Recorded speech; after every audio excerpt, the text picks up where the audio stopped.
ito, pero dito. Ano ba? Saan dyan? Oh, wala, oo. Ha? Ba't dito?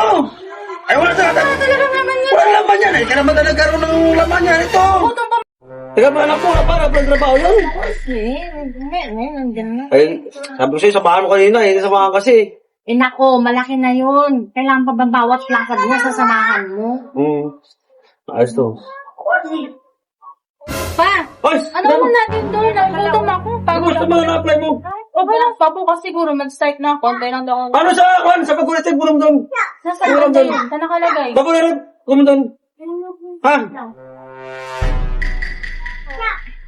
Pa, saan dito? Bago na rin, pero dyan. Ano ba kulay nun? Yung item na bag. Dali mo rito. Nandiyan. Dahil bumuli ko na dyan eh. Wala naman ito eh. Andyan? Ayan, dali mo rito. Gusto mo makita yan dyan? Bili ko na kanina. Pagod nga ako eh. Nagugutom na ako. Maghahanap pa ako. Ano yan? Wala kang laman. Ito, pero dito. Ano ba? Saan dyan? Oh, wala. Oo. Ha? Ba't dito? Ay, wala talaga. Wala talagang laman yan. Wala laman yan. Ay, ka naman talaga rin ng laman yan. Ito. Utong pa man din ako. Oh, ilang magkalutuin mo. Ano to? Ba naman nakalupang fried chicken? Ano ba sabi ko sa bago item Ano eh? gagawin ko dito? Eh, bertuin mo doon. Ako pa magluluto. Pagod na nga ako. Eh, dapat kayo na. Akala ko pa man din masarap yung ulam. Eh, wala ka na Ano pambili. si Papa? Naghanap pa ako dun.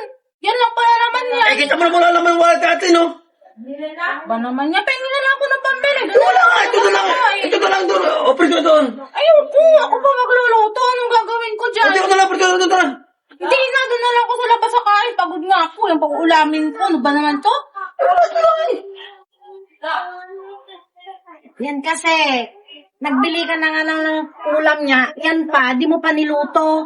Eh, wala nga. Ito wala. Wala. Ito mo na alalaman ng wallet ko. Ito naman naman yun, no? Hindi na. Dapat niluto mo na rin yan.